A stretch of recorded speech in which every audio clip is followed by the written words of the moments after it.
One of the root of this determinant is, ये हमारे पास determinant है जिसका वैल्यू 0 के बराबर वहीं से दिया गया है। हमें फाइंड आउट करना है कि इसका जो एक रूट है वो किसके बराबर होगा, क्या वो abc के बराबर होगा या फिर a plus b plus c के बराबर होगा या फिर minus times a plus b plus c के बराबर होगा या फिर माइनस abc के बराबर होगा। अब ये क्या है, 3x3 मैट्रिक्स है, तो इसमें ये जो इसमें हमारे पास इक्वेशन आई x में वो क्या होगी, क्यूबिक इक्वेशन होगी। तो उसमें जो है इस इक्वेशन के क्यूबिक इक्वेशन के कितने रूट्स होते हैं, 3 रूट्स होते हैं। हमें बोलना है कि उन 3 रूट्स में से एक रूट जो है किसके बराबर होगा। तो इसको हम क्या करेंगे, देखिए हम जो एलिमेंट्री ट्रांसफॉर्मेशन है वो यहाँ पर अप्लाई करेंगे। क्या करेंगे, जो c1 है उसको हम चेंज करेंगे c1 plus c2 plus c3। उसको करने से क्या होगा, c1 को हम चेंज करेंगे c1 plus c2 plus c3 से, जिसकी वजह से क्या होगा, जो कॉलम है देखिए x प्लस a जो है इसको हमने ऐड करना है, b प्लस c इसको हमने ऐड करना है, तो हो जाएगा x प्लस a, फिर हमने इसको c2 ऐड करना है, फिर हमने इसको c3 ऐड करना है।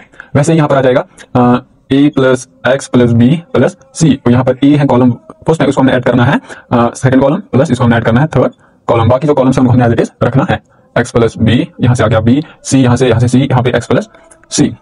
ये किसके बराबर है, 0 के बराबर है। अब ये देखिए इस जो पहला कॉलम है वो सेम आइडेंटिकल है, तो हम हर एक एलिमेंट इसका सेम है तो हम कॉमन निकाल सकते हैं। यहाँ से x plus a plus b plus c हम यहाँ से कॉमन निकालेंगे फर्स्ट कॉलम से। यहाँ बचेगा 1, यहाँ भी 1, यहाँ भी 1, यहाँ बचेगा b, यहाँ बचेगा c, यहाँ बचेगा x प्लस b, यहाँ बचेगा c, यहाँ बचेगा b, यहाँ बचेगा c। और ये किसके बराबर है, 0 के बराबर है। अब क्या करेंगे, हम कम से कम जो इस यहाँ पर है ना पहली कॉलम इसमें हम 2 0 बनाने की कोशिश करेंगे। वो कैसे हम बना सकते हैं, जब मैं क्या करूंगा, जो r1 है उसको मैं चेंज करूंगा, r1 को मैं चेंज कर रहा हूँ r1 माइनस r2। ठीक है, r1 को मैं चेंज कर रहा हूँ r1 माइनस r2, और जो r2 है उसको भी मैं चेंज कर रहा हूँ r2 माइनस r3। तो ये जो है यहाँ पर एज इट इज रहेगा x plus a plus b plus c ऐसे रहेगा। अब r1 को हमने चेंज करना है r1 माइनस r2, इसको हम क्या करेंगे 1 r1 है, r1 को हम चेंज करते हैं, that is 1 minus 1 will be 0। अब है b, हमने क्या करना है b minus x minus b, c minus c is 0, c minus c will be 0। अच्छा यहाँ से फिर r2 में हम वो चेंज कर रहे हैं 1 माइनस 1 विल बी 0। अच्छा x plus b minus b, देखिए x प्लस b ऐसे ही इसको हमने r3 माइनस करना है तो आ जाएगा b। यहाँ पर हमारे पास क्या है, c पहले से इसको हमें सब्ट्रैक्ट करना है x माइनस c, तो ये इसका वैल्यू 0 के बराबर है। तो थर्ड रूट है जाएगा 1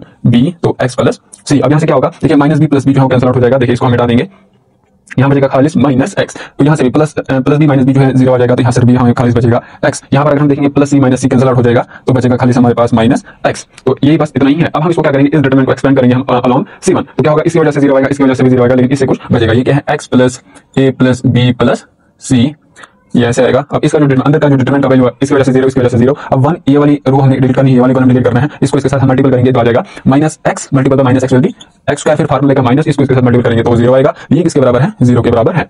अब दो फैक्टर्स है वो 0 के बराबर है, यहाँ पे ये 0 के बराबर होगा, यहाँ पे ये 0 के बराबर होगा। जब इसको हम 0 के बराबर लेंगे तो जो x है x स्क्वायर किसके बराबर है, 0 के बराबर, x आ जाएगा 0, x यहाँ से आ जाएगा 0 के बराबर। जब इस वाले फैक्टर को हम इक्वेट करेंगे 0 के बराबर तो वो किसके बराबर आएगा, देखिए x plus a plus b plus c, ये किसके बराबर है, 0 के बराबर। तो हमें x का वैल्यू फाइंड आउट करना है, तो a जो plus a plus b plus b को हम प्लस c को हम यहाँ ट्रांसपोज करेंगे, तो जो x का वैल्यू आ जाएगा minus a plus b plus c। और एक रूट हमारे पास क्या, 2 रूट तो 0 0 आ रही है, और तीसरा रूट क्या आ रहा है minus a plus b plus c। अगर हम ऑप्शन देखेंगे तो हमारे पास ऑप्शन सी जो है करेक्ट होगा।